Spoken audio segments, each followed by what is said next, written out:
ETF index mutual funds నేర్చుకుని stock మార్కెట్లో రాణించాలనుకుంటున్నారా? వెంటనే ఈ నెంబర్కి కాల్ చేయండి. నమస్కారం. కార్తీక పురాణం 26వ రోజు పారాయణలోకి వచ్చాం. ఈరోజు కార్తీక బహుళ ద్వాదశి. ముందు రోజు ఏకాదశి నాడు ఉపవాసం ఉన్నవారు ఏకాదశి నాడు దాన ధర్మాలు ఏదైనా కుదిరితే చేసుకోవటం, ఒకవేళ కుదరకపోతే ద్వాదశి నాటి ఉదయము ద్వాదశి ఘడియలు దాటకుండానే పారణ చేయాలి. భోజన కార్యక్రమం ముగించుకోవాలి.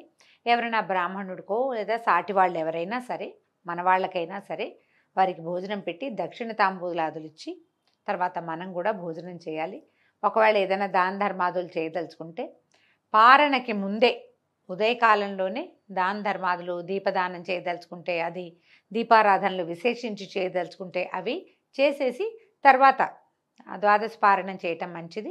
ఎవరైతే ఏకాదశి నాడు ఉపవాసం ఉండి ద్వాదశి నాడు పారణ చేసి యథావిధిగా బ్రాహ్మణుని అర్చించి ఏదో తాంబూలాదులు అవి ఇచ్చిన వాళ్ళు మధ్యాహ్న కాలం నిద్ర చేయకూడదండి. మధ్యాహ్నం పడుకోవద్దు. ఎవరింటికైనా వెళ్ళి కొంచెం వాకిట్లోకి వెళ్ళి ఏదైనా పని ఉంటే చూసుకుని పగలు మాత్రం పడుకోవద్దు. పగలు పడుకుంటే ఏకాదశి వ్రత ఫలితం లభించదని పెద్దవాళ్ళు చెప్తారు. ఆ విధంగా ఆచరించుకుని ఈ ద్వాదశిని సుసంపన్నం చేసుకోండి. అయితే ఈరోజు ఏం చెప్తున్నారో చూద్దాం. ముందు రోజు నిన్నటి రోజున మనం ధర్మదత్తోపాఖ్యానం చెప్పాం. ధర్మదత్తుడు తను ఆర్జించినటువంటి కార్తీక వ్రత ఫలితాన్ని ఈవిడ కలహ అనే ఆవిడికి ధారపోసాడు.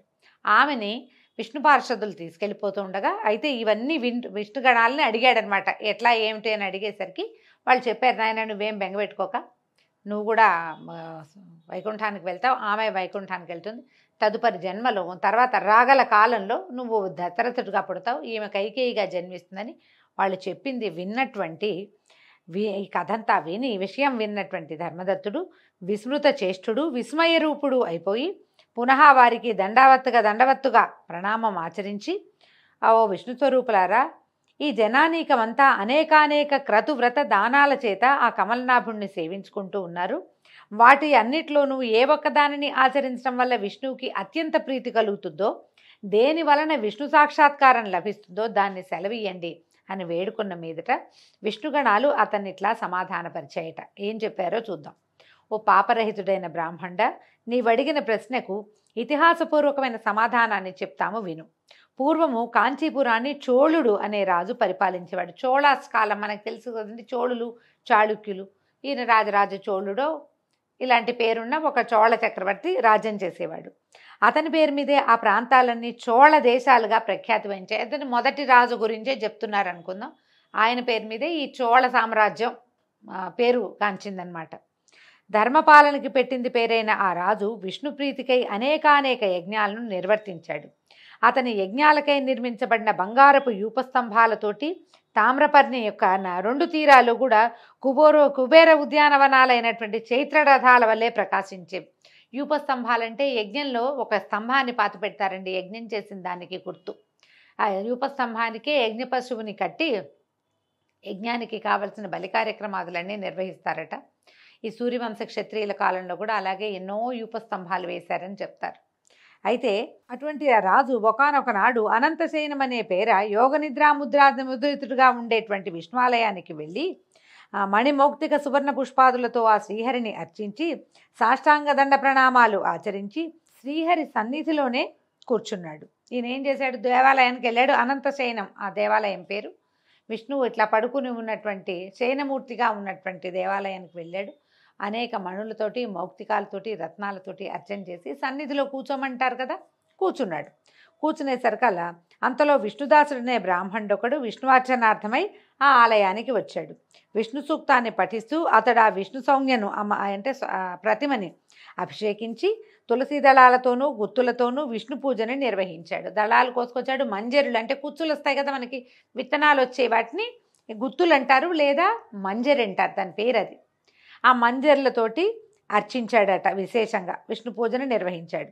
అది చూసిన రాజుగారికి మహాప్రచండమైన కోపం వచ్చిందట. ఆ కోపంలో తాను ధర్మవేత్త అయ్యుండి కూడా అవతలి యొక్క బ్రాహ్మణాభిజాత్యాన్ని విస్మరించి అవతలైన బ్రాహ్మడు ఈయన్ని మనం ఇట్లా అనుకోకూడదు, అనకూడదు అని ఆలోచించలా. ఒక కష్టంతో వచ్చింది ఆయనకి. ఓరి విష్ణుదాసుడా, నేను మాణిక్యాలతోనూ బంగారు పువ్వులతోనూ చేసిన నా పూజ వలన ప్రకాశమానుడిగా ఉన్నటువంటి ఈ ప్రభువుని నీ తులసాకుల పూజతో ఎందుకు కప్పేశావురా? నేనెంతో భక్తితో ఆచరించిన పూజని ఇలా పాడు చేశావంటే అసలు నీకు విష్ణు భక్తి అంటే తెలుసా అని చీదరించుకున్నాడు. ఇప్పుడు తులసికి ఏ రత్నంతో పోలిక లేదు. కొన్ని వేల కోట్ల రత్నాల కంటే ఒక్క తులసి దళం చాలా గొప్పది. కానీ రాజుకి ఆ రకమైన ఆలోచన లేదు. నేను అద్భుతమైన పూజను సమర్పించాను, మణులు రత్నాలు పెట్టి బంగార పువ్వులు పెట్టి పక్కన దీపాలు పెడితే ఆ దీపాల వెలుగులో స్వామివారి సౌజ్ఞ ఆ ప్రతిమా విశేషం చాలా మెరిసిపోతోంది. ఎప్పుడైతే ఇవన్నీ పక్కకు తొలగించి దాని మీద పక్క తొలగించపోయినా పైన పత్రాలును మంజరులతో కప్పేశాడు ఆయన. ఇక వెలుగు లేదు. దాంతో కష్టంతోచి అడిగాడు. దాంతో ఈ బ్రాహ్మణుడికి కూడా చాలా కోపం వచ్చిందట. రాజుతో మాట్లాడుతున్నానన్న ఆలోచన లేకుండా, ఓ రాజా, నీకు దైవభక్తి లేదు సరికదా? రాజేశ్వర్యమత్తుడిపై ఉన్నావు.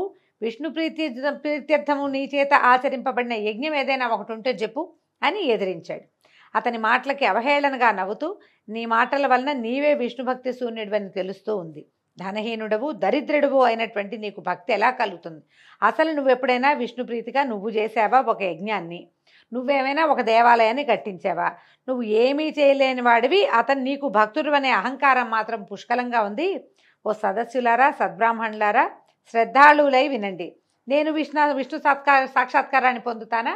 ఈ బ్రాహ్మడు విష్ణు సాక్షాత్కారాన్ని పొందుతాడో చూద్దాము అని చెప్పి నిదానించి చూడండి. మా ఇద్దరిలో ఎవరికి సాక్షాత్కారం లభిస్తుందో, అంతటితో మా ఇద్దరిలో ఉన్న భక్తి ఎటువంటిదో మీకే తెలుస్తుందని ప్రతిజ్ఞాపూర్వకంగా పలికి చోళుడు స్వగృహానికి వెళ్ళి ముద్గలుడు అనే మునిని ఆచార్యునిగా వరించి విష్ణు సత్రయాగానికి పూనుకున్నాడు. సత్రయాగం అని చేస్తారండి, 10 సంవత్సరాలు చేస్తారు. ఈ యాగాలలో విష్ణు సత్రయాగం అనేది ఒక ప్రత్యేకమైనది.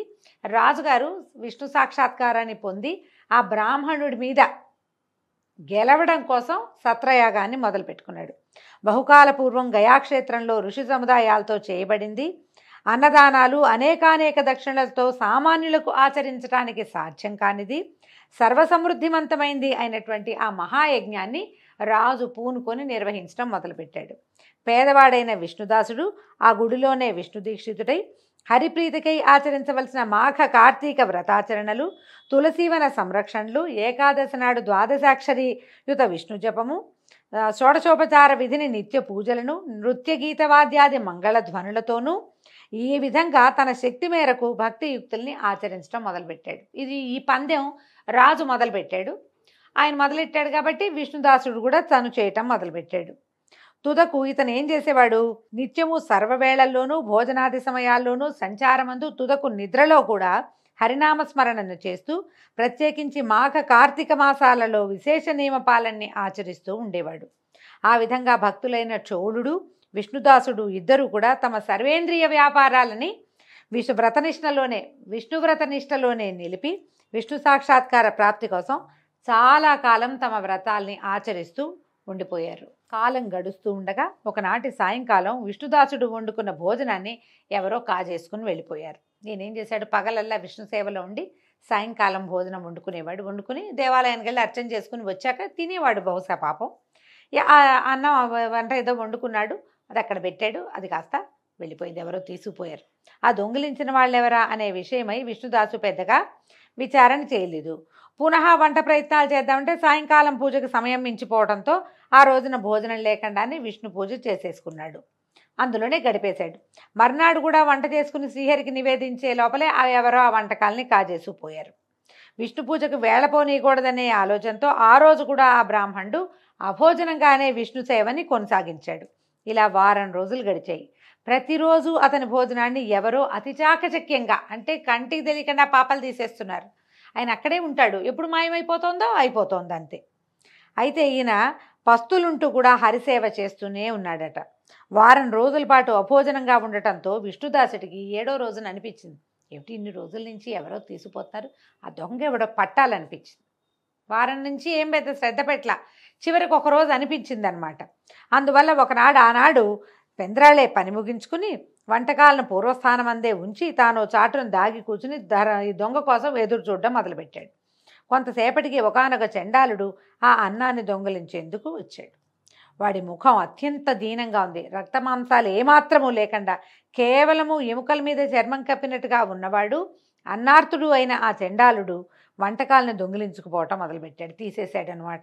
అతని హైన్య స్థితిని చూసి అప్పటికే కరుణాభరితమైన హృదయంతో ఉన్న బ్రాహ్మణుడు, ఓ మహాత్మా కాసేపు ఆగవయ్యా, ఆ అన్నాన్ని అలా ఒట్టిగా తింటం కష్టం, ఈ నేతి కూడా పట్టుకెళ్ళని నేతి గిన్నె తీసుకుని బయలుదేరాడు. నేతి జాడీతో సహా అతని వెంటపడ్డాడు. ఈ విప్రుడు తనని బంధించి రాజభట్లకు అప్పగించుతాడనే భయంతో ఆ చండాలుడు విసురుగా పరిగెత్తడం మొదలుపెట్టాడట.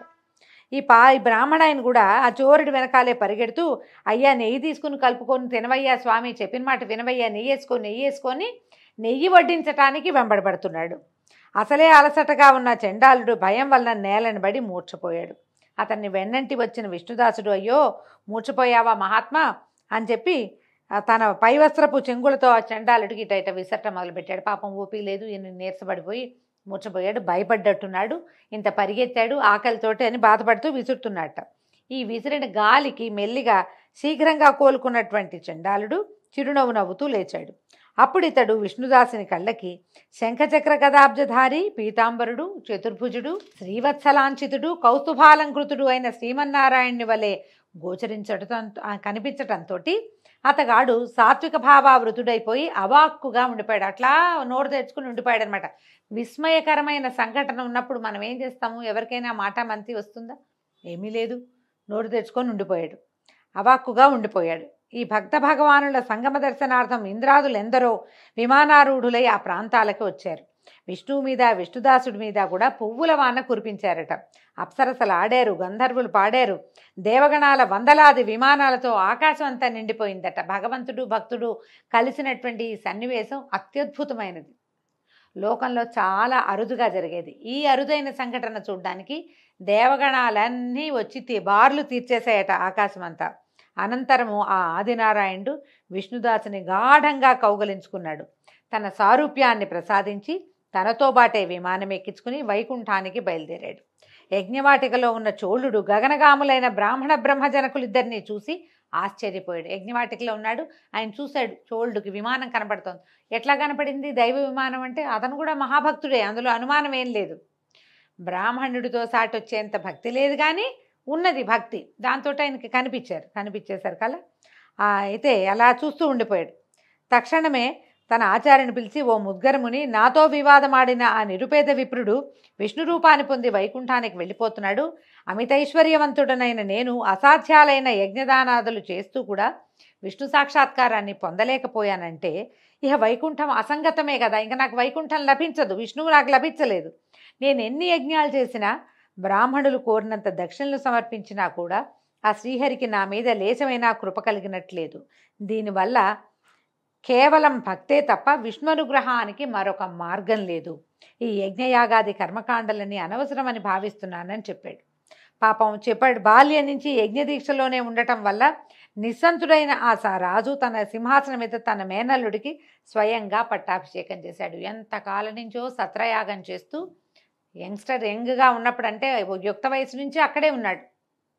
ఆయనకి మేనల్లుడు ఉంటే ఆ మేనల్లుడికి సింహాసనం ఇచ్చేశాడు. అయితే అప్పటి నుంచినట ఏగో తస్మాత్ అధ్యాపితద్దేశే సదా రాజ్యాంశ భాగిన స్వస్త్రీయా ఏవ జాయంతే తత్కృత విధివర్తిన. అప్పటి నుంచి చోళ దేశాలలో మేనల్లుళ్ళే రాజులవుతున్నారట. అవునో కాదనండి, పురాణంలో అయితే ఇలాగే చెప్తున్నారు. చోళ దేశాల్లో రాజ్యాధికారాన్ని పొందటంలో రాజుల మేనల్లుళ్ళే కర్తలవుతూ వచ్చారు. అనంతరము చోళుడు యజ్ఞహోమగుండం దగ్గరికి చేరి, ఓ శ్రీహరి, త్రికరణ శుద్ధిగా నీ ఎందలి భక్తిని నా యందు సుస్థిరం చేయి తండ్రి అని ప్రార్థించి సమస్త సదస్యులు చూస్తుండగా అగ్నిప్రవేశం చేసేసాడు. ఏంటంటే ఇది పోటీ కోసం చేయలేదండి. అతనికి ఏదో లభించింది నాకు లభించాలని కాదు, అతనికి లభించినంత జ్ఞానం నాకు లేదని తెలుసుకున్నాడు. అతనంత భక్తిపరుని నేను కాను, నేను చేసే ఈ క్రియా కర్మకాండ కంటే కూడా భక్తి చాలా ఎక్కువైనది అని గ్రహించి ఇంకా ఈ జీవితం నిరర్థకమని భావించి అగ్నిప్రవేశం చేశాడు. అది చూసి క్రుద్ధుడైన ముద్గలుడు తన శిఖను పెరిగివేసుకున్నాడు. అది మొదలుగా ఆ గోత్రం ఈనాటికి కూడా విశిఖగానే వర్ధిల్లుతోంది.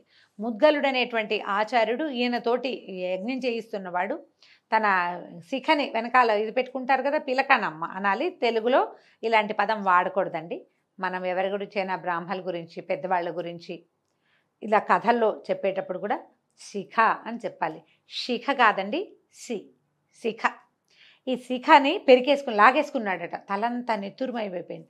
కానీ ఆయన గోత్రం ఇప్పటికీ కూడా విశిఖ పేరుతోటి ఒక గోత్రం నడుస్తోంది. అయితే హోమగుండంలో ప్రవేశించిన రాజుని అగ్నిలో నుంచి ఆవిర్భవించిన శ్రీహరి ఇట్లా పట్టుకున్నాడట, ఆదుకొని ఆ చోళుని ఆలింగనం చేసుకుని అతనికి కూడా సారూప్యాన్ని అనుగ్రహించి అక్కడి వారందరూ ఆశ్చర్యంగా చూస్తుండగా తనతోటి వైకుంఠానికి తీసుకెళ్ళిపోయాడు. ఓ ధర్మదత్త, అలనాడు ఈ విధంగా ఆ శ్రీహరి ఇటు విష్ణుదాసుని అటు చోళుని కూడా అనుగ్రహించి సాక్షాత్కారం ఇచ్చి తన వైకుంఠ ద్వారపాలకులుగా చేసుకున్నాడు. కాబట్టి ఓ విప్రుడా, విష్ణు అనుగ్రహానికి విష్ణు సాక్షాత్కారానికి 2 విధాలుగా ఉన్న ఒకే ఒక మార్గము భక్తి మాత్రమే. కర్మకాండలు ఎన్ని చేసినా, ఎన్ని పువ్వులు పెట్టాం, ఎంత తెచ్చాం, ఎంత ప్రసాదాలు చేసాం కంటే కూడా భక్తి, ఎంత మనసు భగవంతుని యందు ఉంచాము, ఎంత శ్రద్ధ భగవంతుని మీద ఉన్నది అనేదే అత్యంత ముఖ్యమైనది. ఆత్మజ్ఞానము ఒకటి, ఆత్మజ్ఞానం రెండోది ఆత్మార్పణము అని విష్ణుదత్తుడికి బోధించి విష్ణు పార్షదులు మౌనం వహించారు. దీంతో 26వ రోజు పారాయణ పూర్తయిందండి. రేపు ఉదయం 27వ రోజు పారాయణలో మళ్ళీ కలుసుకుందాము. నమస్కారం.